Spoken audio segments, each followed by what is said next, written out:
ceremonies, chairman, board of directors, fellow inductees, in particular also the championship baseball team. I'm probably the proudest man on earth right now to be standing here because Bristol molded me. It made me what I am. 61 years ago, I used to live on a street which no longer exists. It's called Oak Street. Some of you remember that. Behind the old Central High School. 46 Oak Street to be exact. Third floor tenement. One bedroom. But it had a nice babbling brook on the side of it. But it didn't have any fish. Had lots of rats. This enabled me, or forced me, to leave home as often as I could. Fortunately, the high school was across the street. It used to be woods, then it became a parking lot. I used to go over there and watch the team practice, the football team. And I saw this jolly, big, round man, Tom Monahan Sr., real nice guy. I watched him drill these players and I watched them work hard. And I sat on the bank there. Occasionally he'd walk by and say hi. And I'd say hi. Let me tell you something. This had meaning to me. Somebody was interested in me and said hello. As time went on, and I went to grammar school at Southside Grammar School, Ralph Strong was the principal there. I used to walk from Oak Street to Elm Street and Fenn Street. And there used to be a gas station on a corner, a Tidal gas station.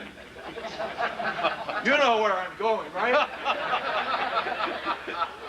There was another guy that had meaning to me. I didn't even know this big jolly man. And because my relatives on my mother's side last name was Johnson, he somehow attached Johnny to it. He said, "How you doing, Johnny?" What the hell's wrong with this guy? My name's not Johnny. But I'll say hello anyway because he means well. He had meaning to me. I would like to take that route, go to school often, just to hear this guy say hello to me. And that was Julie Larice, of course. And as I got older, of course, I followed him through his ventures. And there was more meaning. The mold has taken shape. Ralph Strong, my principal, had molded me too.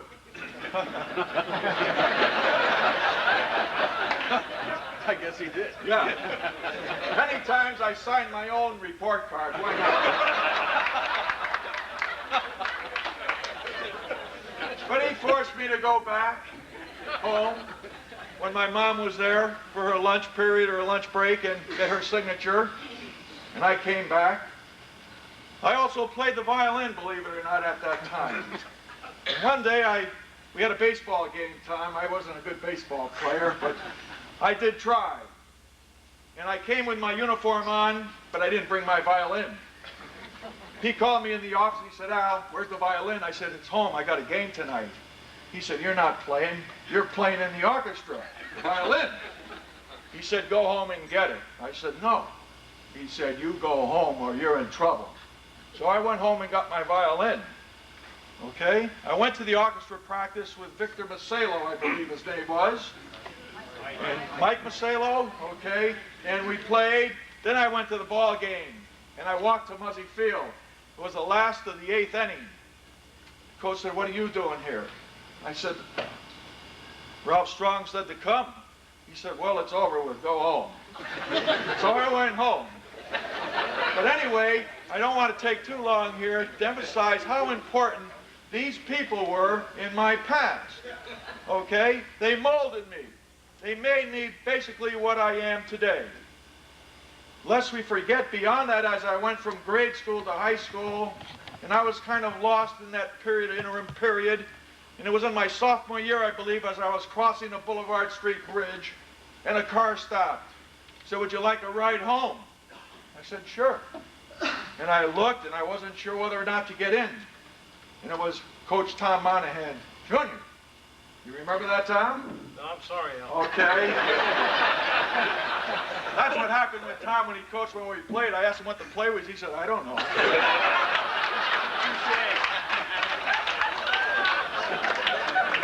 But to make a long story short, once again, men of importance in my life. He said, you know, why don't you come out for the football team? I said, well, I don't know. He said, your dad was a good football player. Maybe you can be as good as your dad. I went home and thought about it. Came out for the football team. Got knocked on my butt a few times, but learned a lesson. And that's what football's all about. So I have to credit Tom with turning me into football. And we had some wonderful times and wonderful teams there.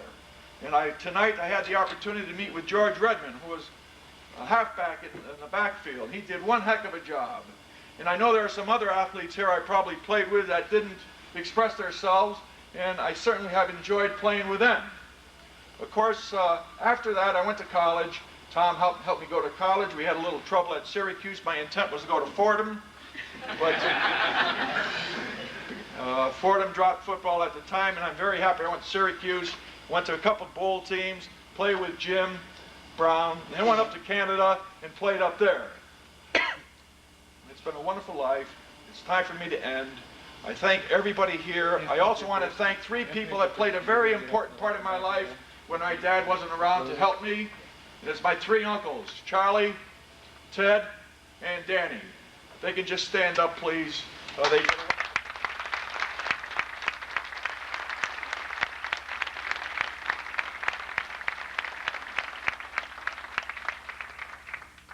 you very much once again for all your support and help. Bristol is a wonderful town.